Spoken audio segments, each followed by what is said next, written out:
வணக்கம் யுவஸ்.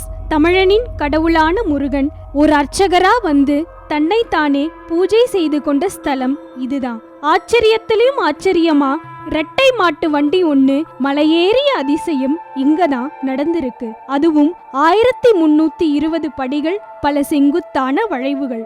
ஆதி பழனினும் சென்னிமலை முருகன் கோவில்னும் அழைக்கப்படுற இது ஈரோடு மாவட்டத்திலிருந்து 20 கிலோமீட்டர் தொலைவுல இருக்கு.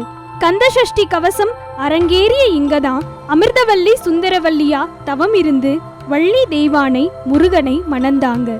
வேற எந்த கோயில்லையும் காணாத நிகழ்வா மலை மேலிருக்கும் முருகனுக்கு தினமும் அடிவாரத்திலிருந்து பொதி காளைகள் மூலமா திருமஞ்சன தீர்த்தம் கொண்டு செல்லப்படுது. கொஞ்சம் கூட மழையில்லாத வறட்சியான கோடை காலத்திலும் 12 வருஷத்துக்கு ஒரு முறை மலை கோயிலுக்கு தெற்கு பக்கம் இருக்கிற மாமாங்க தீர்த்தம் பொங்கி வழியுது.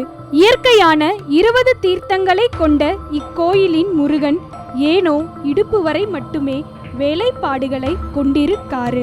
அக்னிஜாத மூர்த்தின்னு 2 தலைகளை கொண்ட இந்த முருகன் தான் அருணகிரிநாதருக்கும் படிக்காசு கொடுத்தாரு.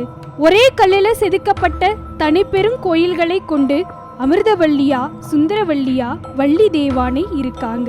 தனது நாக்கை பின்புறமா மடித்து அருள்வாக்கு சொன்ன 18 சித்தர்களின் ஒருத்தரான பின்னாக்க சித்தரின் குகை அம்மன் சன்னதிக்கு பின்னாடி வேல்கள் நிறைந்து வேல் கோட்டமா காட்சி தருது. இந்த குகை பழனி வரை போவதாகவும் நம்பப்படுது. இதுக்கு பக்கத்திலேயே சென்னிமலை ஆண்டவரான சுப்பிரமணிய சுவாமிய முதல்ல கண்டுபிடிச்ச சரவண மாமுனிவரின் சமாதி கோவிலும் இருக்கு. சிரகிரின்னு இயற்பெயர் கொண்ட இம்மலையும் அதன் கோவிலும் திருப்புகழ், பிள்ளைத்தமிழ், அந்தாதி, மெழி விளக்கம் உள்ளிட்ட பல நூல்கள்லையும் பாடப்பட்டு இருக்கு.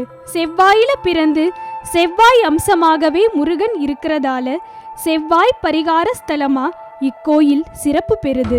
தீராத செவ்வாய் தோஷம் இருக்கிறவங்க இங்க செவ்வாய்க்கிழமை வந்து முருகனுக்கு நெய் தீபம் ஏற்றி வழிபட்டா தோஷத்துக்கான காரணிகள் நீங்கி நலம் பெறது கண்கூடு.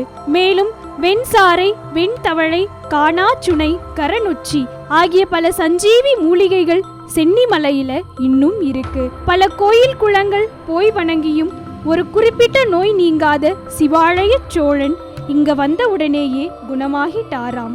அதற்கு பிரதியாதான் இந்த சென்னிமலை முருகன் கோயிலையும் கட்டினாராம். தைப்பூசத்தின் போதும் பங்குனி உத்திரம் அன்னைக்கும் வீதி உலா வர்றதுக்காகவே 2 பெரிய தேர்களை கொண்ட இந்த முருகனுக்கு செஞ்ச அபிஷேக தயிர் புளிக்கிறதே இல்லைங்கிறது கூடுதல் அதிசயம். இன்னும் இந்த மாதிரி ஆன்மீகம் சம்பந்தமான உண்மைகளை தெரிஞ்சுக்க மறக்காம டெம்பிள் ரகசியம் சேனலை சப்ஸ்கிரைப் பண்ணுங்க.